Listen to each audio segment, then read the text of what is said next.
ஓம் நம சிவாய. பாலும் தெளிதேனும் பாகும் பருப்பும் இவை நான்கும் கலந்துனக்கு நான் தருவேன். கோலம் செய் துங்கக் கரிமுகத்து தூமணியே நீ எனக்கு சங்கத் தமிழ் மூன்றும் தா. அரண்நாமமாயிரத்தில் தேவர்களுக்கெல்லாம் அதிபதியாக தேவாதி தேவனா அந்த சிவபெருமான் இருக்கார்னு சொல்லித்து அடுத்த 505வது திருநாமம் ஓம் அதர்வசீர்ஷாய நமஹா அப்படின்னு இருக்கு. இதோட பொருள் என்ன அப்படின்னா, வேதத்தில் 4 வேதம் இருக்கு இல்லையா, ரிக்வேதம், யஜுர்வேதம், சாமவேதம், அதர்வ வேதம்னு. அதில் அதர்வ வேதத்தை தலையாக உடையவர் அப்படின்னு அர்த்தம். அதர்வ சீர்ஷாய நமஹா அப்படின்னா அதர்வ வேதத்தை தலையாக உடையவர் அப்படின்னு. இப்போது அடுத்த 4 நாமம் அப்படியே தான் வரப்போகிறது.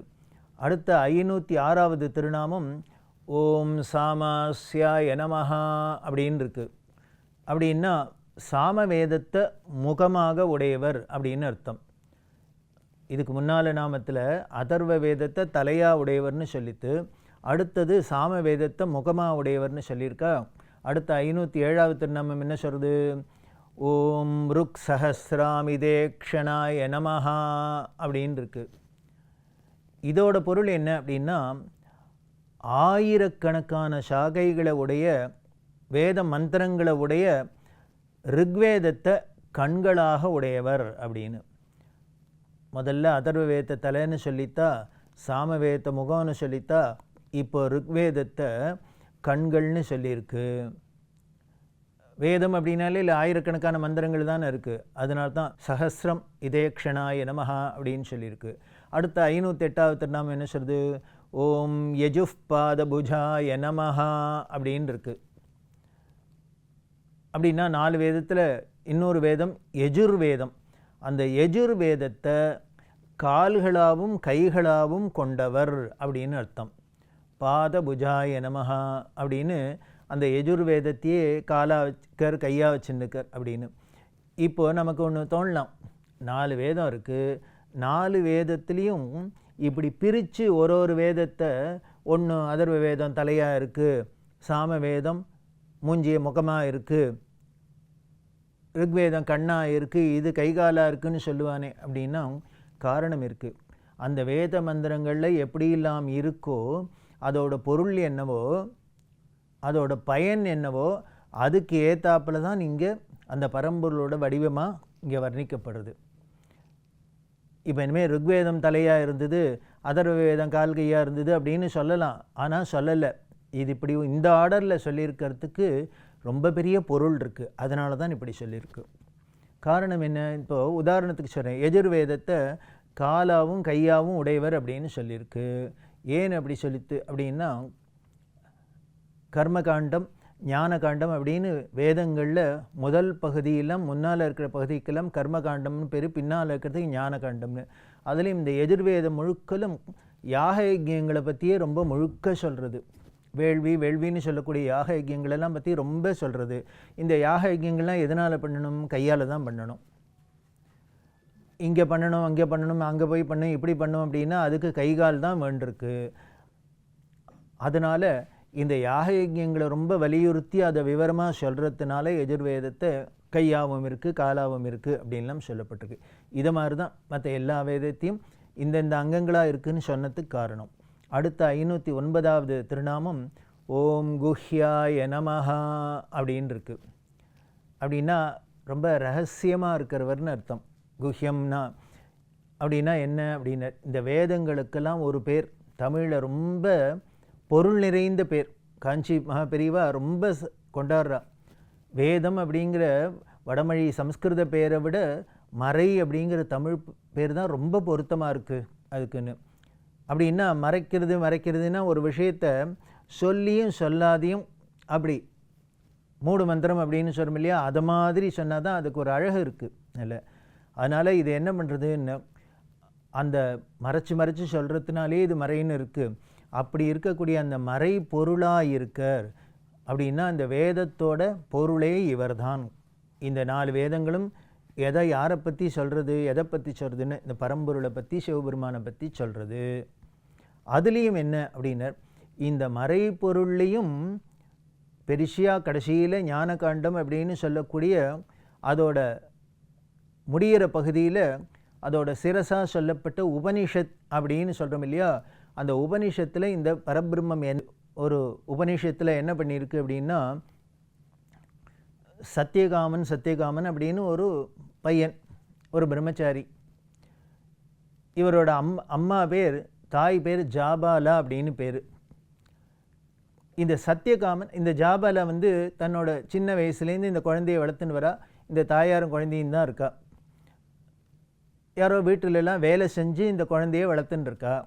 அப்படி இருக்கிறதே ஒரு நாளைக்கு இந்த குழந்தையோட விளையாடுற, இந்த சத்தியகாமனோட விளையாடுற குழந்தையெல்லாம் கௌதமர் அப்படிங்கிற குருவோட ஆசிரமத்தில் போய் அவன் பாடம்லாம் படிக்கிறா, வித்தையெல்லாம் கற்றுக்கிறா. இதை பார்த்த இந்த சத்தியகாமனுக்கு ஆசை, தானும் போய் அந்த குருகுலத்தில் வேதம்லாம் கற்றுக்கணும், வித்தையெல்லாம் கற்றுக்கணும் அப்படின்னு ஆசைப்பட்டு அம்மாட்ட போய் சொல்கிறான், ஜாபாலாட்ட சொல்கிறான், நான் அங்கே போய் இந்த ரிஷியோட ஆசிரமத்தில் சேர்ந்து வேதம் கற்றுக்கணும்னு ஆசையாக இருக்குது, வித்தையெல்லாம் கற்றுக்கணும்னு. அதனால் நான் அங்கே போனேன்னா முதல்ல என்னை கேட்பா. எந்த இடத்துக்கு போனாலும் ஒரு ஸ்கூலில் சேருதா இருந்தால் அப்பா பேர் என்ன, அம்மா பேர் என்ன, எல்லாம் ஃபேமிலி பேக்ரவுண்ட்லாம் கேட்பா இல்லையா, பயோடேட்டா, அது வேணும் அப்படின்னு கேட்குறான். அப்போ சொல்கிறான், அம்மா நான் உங்கள்கிட்ட ஒன்று கேட்கணும், நானும் பிறந்த அன்னிலேருந்து உங்கள்கிட்ட வளர்ந்துன்னுக்கேன், உன்னை பார்த்துன்னுக்கேன், நீ என்னை வளர்க்குற. ஆனால் என் அப்பா யார் நான் மூஞ்சியே பார்த்தது கிடையாது, அவர் எங்கே இருக்கார், என்ன பண்ணின்னு இருக்கார், அவர் யார், நான் பார்த்ததே இல்லையே, எனக்கு ஒன்றுமே தெரியலையே, அவர் யாருன்னு கேட்டால் அப்போ ஜாபாலா சொல்கிறா, உங்கள் அப்பா எங்கே இருக்கார் என்ன பண்ணின்னு இருக்காருன்னு எனக்கே தெரியாதுப்பாங்கிற. காரணம் என்ன அப்படின்னு, எனக்கு திருமணமாகி நான் உன்னை கருவுற்றத்துலேருந்து அவர் என்னை பிரிஞ்சாச்சு, நானும் பிரிஞ்சாச்சு, அவர் இப்போ எங்கே இருக்கார் என்னன்னு எனக்கு தெரியாது அப்படின்னா. இப்போ சத்தியகாமன் சொல்கிறான், இப்போ நான் அங்கே போய் சொன்னேன்னா ரிஷி ஆசிரமத்தில் சேர்னா அவர் முதல்ல எந்த குலத்தில் வந்திருக்கோம், என்ன கோத்திரம் எல்லாம் கேட்பறோ இல்லையோ, குலங்கோத்திரம் தெரிஞ்சுன்னு தானே ஒருத்தருக்கு ஒன்று பண்ண முடியும். அப்படி கேட்டால் நான் என்ன சொல்கிறது அப்படின்னா உடனே ஜாபாலா சொல்கிறான், அதனால் உங்கள் அப்பாவோட கோத்திரம் என்ன, குலம் என்ன எனக்கு எதுவும் தெரியாது, ஒன்று வேணால் பண்ணு, நீ குருகிட்ட போய் சொல்லு, நான் ஜாபாலாவோட புள்ளேன்னு சொல்லு அப்படிங்கிற. பொதுவாக நம்ம இன்னி வரைக்கும் என்ன அப்படின்னார், நமக்கு முன்னால் ஒரு இனிஷியல் போட்டுக்கிறது அப்படின்னா அப்பாவோட இனிஷியலை தான் போட்டுக்கிறதுன்னு உலகம் முழுக்களும் ஒரு வழக்கம் இருக்குது. ஆனால் ரொம்ப வித்தியாசமாக, இன்னும் சொல்லப்போனால் பெரிய புரட்சிகரம்னு சொல்லுமோ நம்ம தெரியல, இந்த உபநிஷத்தில் சொல்கிறது அந்த தாயார் சொல்கிறா, அதனால் உங்கள் அப்பா யார் என்ன எப்படி அவரோட குலம் எனக்கு இப்போ சொல்ல தெரியல, அதனால் நீ ஒன்று வேணால் பண்ணு, உன் குரு குலத்தில் போய் என்னோட பிள்ளைன்னு அம்மா பேரை சொல்லிக்கோ அப்படின்னு இவளுக்கு முதல்ல தாயார் இனிஷியல் கொடுக்குறா.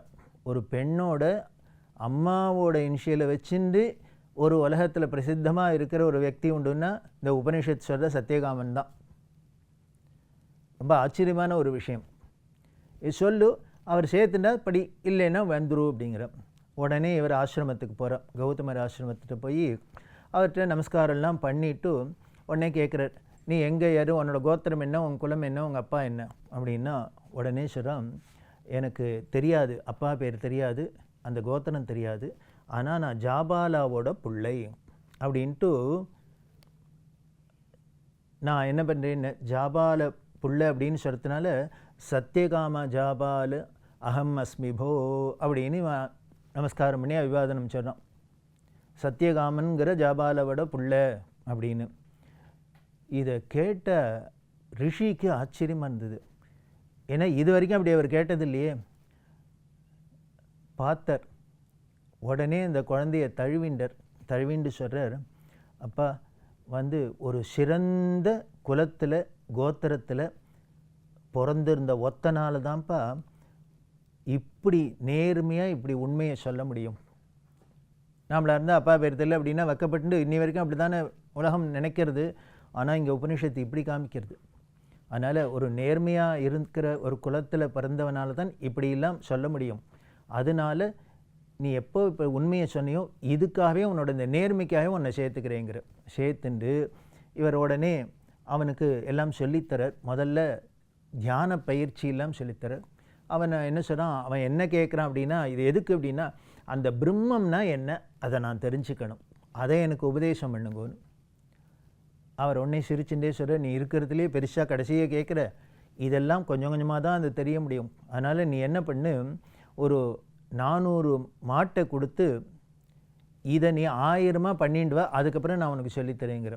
உடனே இவன் காட்டில் போய் இந்த மாட்டெல்லாம் நான் 400 இருக்கிறத 1000 பண்ணுறேன்.